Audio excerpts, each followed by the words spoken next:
Hello, everybody, and welcome back to the Dynasty Hot Seat, the only Dynasty show that is a certified inferno. And today we are back for the fourth time looking at these weekly rookie average draft positions, taking from high and wide across the fantasy landscape some of the best minds around. And this week we thought we would take some from the Destination Debbie team, the Fantasyland team. We got some from the football guys, and of course, the wonderful, wonderful Dynasty Rewind show, along with, of course, the weekly mock draft we do here on the Dynasty Hot Seat, where we were lucky enough to be joined by the legendary Michael Bauer. So we've got a couple of, rookie mock drafts. I've combined the landing spot for them. We worked out an ADP for these 2023 rookies. So let's kick things off actually with a couple of special mentions, shall we? So these are the guys that did not quite make the cut, but were pretty close to making the cut and making it into the top two rounds. We got Xavier Hutchinson. I think he's going to crack the top two rounds soon. He keeps getting closer and closer each week. Kenny McIntosh, I don't think he will, but people still seem to draft him in like the third, fourth round, maybe because he's a name. I don't really know if he's going to crack that top two rounds. Israel Abanikanda, he's obviously been here before in the top two rounds. He could return. And then Luke Musgrave, a tight end, is really coming on towards the, last couple of weeks. So maybe Musgrave could crack into that top two. It's going to be hard to tell. Can you really have three tight ends going in the top two rounds in non-tight end premium? Probably not, but we'll see how we do. And today we're going to go through top two rounds, and we're going to talk about a couple of players in detail. We've got three players to talk about in a bit of detail, and we'll make some comments about some others. So let's start off at the top, guys. There's no shock, really, right? We know who's going to be number one. It's Bijan Robinson. He's going to be taking one in your league, Superflex or not. Yeah, I don't have too much to say about Bijan Robinson. You probably don't want to hear too much about Bijan Robinson. He's good. How about that? He's good at football. Let's move on, shall we? Now, this is quite interesting, okay? Because we've got a lot of non-movers at the top. I'm seeing some real tiers being formed here. And CJ Stroud, to me, seems to be kind of locked in as the quarterback one. Now, whether he goes two in the draft or not, I'm not sure yet. But he's locked in at two. He's a non-mover for the last couple of weeks now as well. So CJ Stroud, a non-mover at two. And Bryce Young is a non-mover at three, which probably won't shock a lot of people either. I still have my concerns about Bryce Young. It'll be interesting to see what his combine measurables are. It'll be very interesting to see where he goes.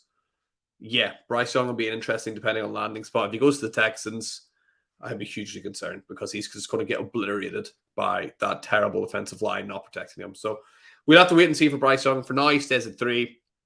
Another non-mover at four, a guy that I'm thinking more and more that if I have pick number two, even in a super flex league, if I have the second pick, I'm thinking I might take Jahmyr Gibbs because Stroud and Young, I'm not really sure on them. Are they an elite quarterback option? Next year has got a lot of elite quarterback options coming out.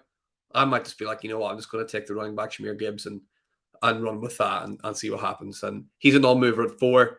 Another non-mover at five is pretty much locked in, I think, at least for now, as that wide receiver one before the draft, at least.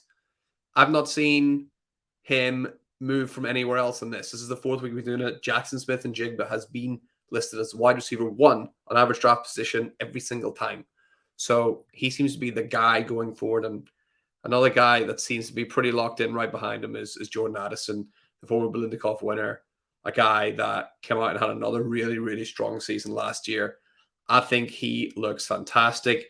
He's a guy that I'm not worried where he lands. I don't really mind. I think he's talented enough to carve out a role. Same for JSN as well. But yeah, Jordan Addison, very pleased. And that is the top six non-movers. I think there's a bit of a tier there. I wouldn't be shocked if that is the actual way that these players will fall in a lot of drafts going forward. So we'll have to wait and see what happens. But those six are non-movers from last week. And seven is our first player that we're really going to focus on because this guy is moving up the boards again. It's Will Levis. And, I've looked into Will Levis a little bit more. Man, this guy slings the ball, right? He has insane, ball speed coming out of his hands. Now, I did notice that sometimes that does work in his detriment, where he kind of trusts his arm maybe a little bit too much and tries to force the ball through gaps that aren't there because he believes in the speed that he can release the ball. Or maybe he believes in how deep his arm is and takes kind of riskier shots downfield, or maybe puts too much emphasis on how hard he's throwing the ball. And maybe if he took 5% off it and focused more on accuracy, we would see a better end product. But to me, he seems, like a really, really good, piece of clay that a talented coach could mold a really top tier quarterback out of. I like what I'm seeing with Will Levis. He's not as polished as a CJ Stroud, that is for sure. But I do see a lot of good things coming out of him. He's a pretty good athlete as well. You see him jumping over people, running around people, lowering his shoulder, trying to go through people. So he's a good athlete. He has a tremendous, tremendous arm in terms of, length and speed. He just needs a couple of those edges smoothed out. So some good coaching, a little bit of patience. He could be a steal here at 1-7. We could be talking about, like the way we did about Justin Herbert a few years ago. Same kind of things, right? Wow, great arm, but does he have this? Does he have that? These things need polished. Same kind of rhetoric with Will Levis here, right? We'll see where he ends up, right? And next up, a guy kind of slipping down. He's only down one place. We got our big Quentin Johnson. He's a guy that's going to go. He's going to do really well wherever he goes, I think. Someone's going to draft him because they know he's the big monster receiver. He's going to get targets. They're going to trust him in one-on-ones. Yeah, I think Quentin Johnson will be just fine. And the more and more we go on with this draft, the more and more we're like, wow, you can get a player like Quentin Johnson at 1-8. This is a tremendous class, ladies and gentlemen. That's very, very good value at the back end of the first round. And I mean, talking of which, Anthony Richardson is still there. Another quarterback, the fourth quarterback here coming off the board. He's the same guy. Like, he has got so much natural ability, but he's got even more blemishes than Will Levis, I think. Especially when you think about, someone sometimes who maybe tries to do too much. I don't know if that's the team he was on. He had some okay weapons. Maybe he goes to the NFL and he's able to trust the people around him a little bit more and doesn't try to do so much and pulls back a little. Landing spot is massive for Richardson. I wouldn't want him to be someone that comes in as a day one starter, but considering the landscape, he might have to be. So we'll see where he ends up. But Richardson sits at 9 for now and sliding down 2 spots from last week. But I think, still probably about where you would expect to see this guy, Zach Charbonnet. Absolute unit. Like, I love watching Zach Charbonnet play. Runs through people, slams at defenders, looks to be ready for the league, even at this young age. I think Charbonnet is going to come in. He's a guy that, there's not a lot of bell cow backs anymore, but he's someone you could actually see doing that role. He's pretty good at everything. He's fast. He's strong. He can catch the ball when needed to. Zach Charbonnet, and again, back end of the first round, what great value we have here is Charbonnet. What are we going much, much higher in last year's class, for example? So love to see Zach Charbonnet there. And a guy that's been creeping up, he's actually moved back up into the first round. That's Josh Downs. So he seems to be not polarizing, but people are sort of unsure about where to take Josh Downs, but he seems to be hovering around this back of the first, early second round pick. I want you to leave a comment below about this one. Do you believe Josh Downs is a first round player, or is Josh Downs a second round player? What do you think? Is he going to eventually go in that first, or do you think more often than not he will drop down into that second round? Leave a comment below. Let me know. Now let's move on. A guy sliding down more and more and more every week. We got Sean Tucker. He's ended up dropping 3 places. I quite like Sean Tucker. I think he's pretty quick. I think he's pretty athletic. And, he's the kind of player, I think all players are maybe like this, but if you watch like Sean Tucker's highlight tape, you're like, wow, this is the best running back I've ever seen in my life. So go have a look at Sean Tucker, see what you think. But I'm thinking, back end of the first, start of the second, potentially even higher than that. But a couple of these guys, I'm going to see it hard for him to get above. It's going to depend where these quarterbacks land, though, obviously. If they end up in a backup role, Tucker could end up sliding up. So let's move on. Pick number 13, we got Michael Mayer here. Now, I was convinced that people would, let Michael Mayer rise up the ranks. I thought Michael Mayer would end up being a first-round pick because people seen how safe he was. But, he is almost a first-round pick. He's sort of second. He is creeping up. I'm wondering, maybe are people going to go the opposite way and go, he's safe, but safe isn't going to win me a championship, right? If you are picking at, the 101, or if you're picking at the other side, you don't really need safe players. You need game changers, really. If you won the championship last year, Michael Mayer's kind of fine to pick, right? But you're probably looking for more upside than that. If you came last year, Michael Mayer at the start of the second round, again, he's fine, but I don't know about Michael Mayer, actually. The more I'm looking into it, the more I'm like, well, how much upside does he really have? Or will he just be another guy that's fine? I'm not sure. We'll have to look into Michael Mayer a little bit more. In at 14, we got Keyshawn Butte. He's kind of slipped down a little bit as well. He's done at pick number 14. He's been in this kind of position before, the Butte. People aren't really sure what to think of him. He's had some really, really strong years. He's had some poor years, some interesting things on and off the field. He has the talent. Hopefully he ends up somewhere with, experience around him, can latch on to a veteran wide receiver to give him some mentorship. Yeah, I think he needs a bit of a helping hand, but he's a super talented guy. So we'll see what happens with Keyshawn Butte. And next up, we got a guy I want to chat about a little bit because I looked into him a bit more. Like I said, had the legendary Michael Bauer on. He was chatting about his guy, Tank Bigsby. He loves Tank Bigsby. So he's up 2 spots here from last week. And I looked a little bit into Tank Bigsby a bit more and love what I'm seeing, right? The more I watch of him, the more I'm really liking him. He's got superb burst. Now, a lot of people are sort of talking about, his long speed, but realistically, how many chances in the NFL do you have to break those 90-yard runs? They almost never really happen. So what teams really want are players, can you get me 6, 7, 8 yards with your burst? He can.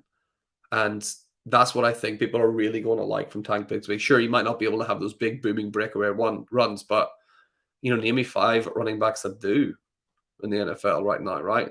No one's doing it a lot at the minute. It's just not the way the league is working right now. So I think Tank Bigsby could slot in really well with the current running climate in the NFL. Yeah, nice contact balance. Really, really like all the footwork that he's throwing in there as well. He's always juking, moving, dead legging. He's always trying to move more. He's always trying to get that extra yard. I really like what I see with Tank Bigsby. So he's at 15 now, but he could end up going further up later on. Let's wait and see. So in at 16, another guy that's rising up the ranks, 3 to be precise. It's Zay Flowers. Love Zay Flowers. We're talking about him before. 1,000+ yards last year. He's a really fast guy, super trusted on that offense. He can do little bits here. He can do jet sweeps here. He can run the slot. He can be trusted downfield as well. I like what I see from Zay Flowers. I think he could be someone that could come in.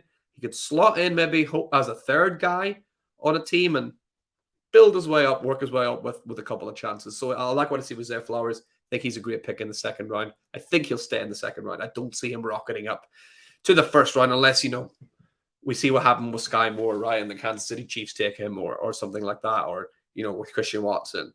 So if he lands at one of those, powerhouse teams like the Bills or a Chiefs or a Bengals or something like that, then people are going to be like, oh, I'm interested in Zay Flowers. But for now, I think this is about right for where he is. And well, I'll talk about this. Fall from grace. Guy who was locked in as a first-round player when we started this 4 weeks ago. Zach Evans. He slid down to pick 17. I said it last week. I said it the week before. I said it the week before that. It's because he's not great. I don't like what I see. I'm still not finished my tape study on him, but I'm still not, that impressed. I mean, for someone who's not that fast, he's also not that secure with the ball. I'm not liking what I'm saying with Zach Evans. I think 17's maybe about right for him, at pick number 17, because he has shown in previous years that he can do it, but the NFL is a different game. So we'll wait and see what Zach Evans done. And Up at 18, one of my favorite players to watch. So much fun. If you're listening to this and you have not watched any Devon Aitken, please, please, please, after you've hit that subscribe button, please go check out Devon Aitken because he is so much fun to watch. If you missed it last week, we talked about how fast he is. His personal best 200-meter time would have been good enough for 5th place in the Tokyo 2020 Olympics. This guy is world-class speed. I cannot wait to see what that translates to in the NFL. Coming up now next, falling a spot. Aitken, by the way, falling 3 spots there. That's people are worried about the size. And with good reason. He is a small guy, as is another guy we're going to talk about soon. But moving on, falling 1 spot from last week, we got Jalen Hyatt. I really like Jalen Hyatt. I really like what I see. I think he's another guy that could, if he ends up somewhere, one of those powerhouse teams like we talked about, he's a guy that will rocket up from here. Kind of like what Christian Watson did last year. And he's, kind of a similar player, not hugely like, Christian Watson, much more, equipped to go one-on-one, those high point the ball. Jalen Hyatt, though, with the ball in his hands, he reminds me a little bit of, Watson and just how electric he looks. Like, it's like he gets the ball and you're like, oh, here we go. This is interesting. So, yeah, Jalen Hyatt, get the ball in his hands, play him from the slot if you need to, scheme him into things. He could do some damage in the NFL. So I like what I see from Jalen Hyatt, and great value there. Pick number 19 towards the back end of the second round. Love it. Next up, we got Kendre Miller in at pick number 20. We talked about before, he's probably going to be a solid system guy. He can run inside, he can run outside. Throws a few jukes or spin moves all the time. Decent contact balance. He's a solid running back that will make a good member of a running back committee somewhere. Don't see much chance of him being a bell cow guy, but that's dying in the NFL at the minute. So Kendre Miller, I think he'd come in. He can be a good backup or a good, system kind of player. But that gives me pause about even taking him at all in the second round. I'm like, where he goes, I'm just crossing my fingers that someone's going to get injured and I can slot Kendre Miller in. In my head, I'm just thinking, I'd rather take a Jalen Hyatt. I'd rather take a Dalton Kincaid. I'd rather take a Zay Flowers than these guys who are so obviously not equipped to be a number 1 running back somewhere. So we'll wait and see what happens with Miller, though. But I don't see Belcoy back. But, pick 20. He's a good player. So the talent is going to speak for itself, hopefully. And at pick 21, we just mentioned him. Hey, it's Dalton Kincaid. Love this guy. Absolutely love this guy. We talked about him last week. He had nearly 100 targets last year. He dropped the ball twice. What an absolute freak athlete as well. Huge guy, leaping over people. Really fun with the ball in his hands. Love watching him play. Just seems like the prototypical NFL tight end now. He's not going to go to a team and be asked to block. Not happening. He's going to play out the slot a lot of the times. He's going to line up. He's going to get the receptions. They're going to use him as decoy. Yeah, I love what I see with Dalton Kincaid. Can't wait to see where he ends up, because could be similar to the Daniel Bellinger situation we had last year, where he went to the Giants and he had Ricky Seals-Jones to compete with. And you're like, Daniel Bellinger's going to win that 10 times out of 10, and he did. So could be a similar situation with Dalton Kincaid, depending on landing spot. So we got a few picks left. Let's go in next one. We got Rashee Rice, who's dropping down 2 places.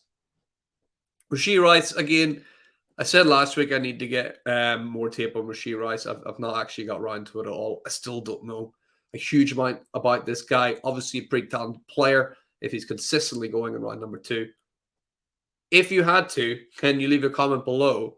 What are Rashee Rice's biggest strength? What is his biggest strength? And what's his biggest weakness? Just leave a little comment below. What's he really good at? What is going to hold him back? So let me know about it, and then I can see if I can spot that in the tape. We got 2 more. One, last week we predicted it. He was one of our special mentions because the footage from the Senior Bowl had not come out yet. But this week it has. And surprise, surprise, Tyjae Spears. He is now moving up to pick number 23, the second last pick in the second round. Knew it was going to happen, right? You've seen that clip. We've all seen it, right? The guy just annihilates that poor linebacker from Pitt. But that's what he's really good at. He's got excellent hands. He's bursty. He's shifty. He's got great speed in the short and the long.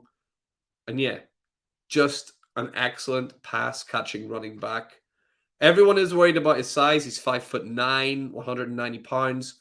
Hopefully that 190 will go up before the combine. Yeah, you have to be worried about the size. You have to be, because even smaller, backs like an Alvin Kamara, right? He was 214 pounds, coming out of college, and he's not known as being like a bruiser, Alvin Kamara. He's known as being that pass catching threat. He was 214 pounds. So that's, 24-pound difference. Even James Cook was, pushing 200 pounds. I think he weighed in at 199. That's where I would like to see Tyjae Spears at. That 199, maybe even 200 mark. You don't want him to lose too much of that burstiness, that shiftiness, because a guy that small just doesn't really cut it in the NFL at the moment.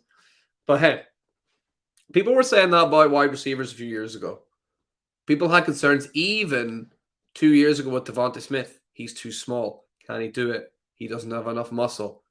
He's too light. But the NFL's different now. It accommodates for players like that.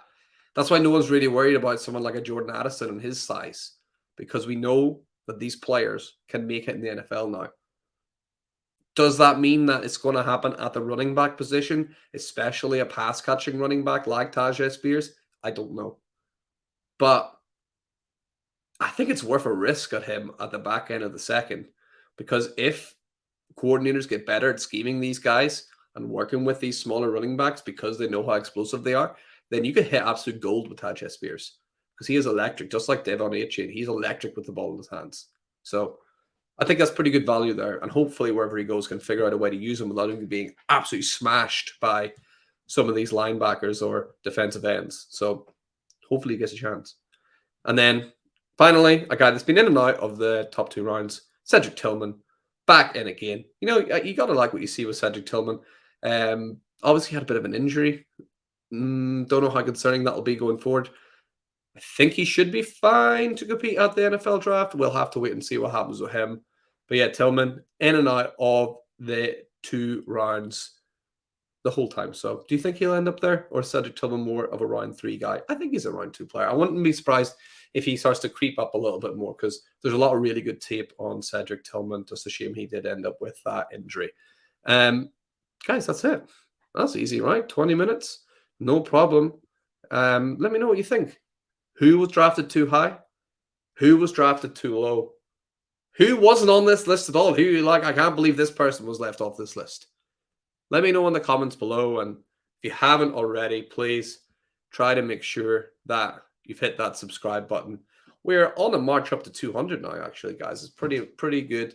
Happy with how things are rolling along nicely. So I just wanted to take the time to say, hey, thanks so much for joining me once again here on the Dynasty Hot Seat.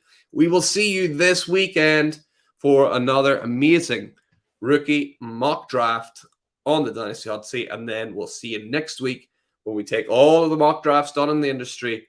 We total them up for an ADP one more time, and we'll see what these guys end. So thank you for joining once again. And remember, for anything Dynasty, you need to know, keep it locked on the Certified Inferno and stay lit. We'll see you next time.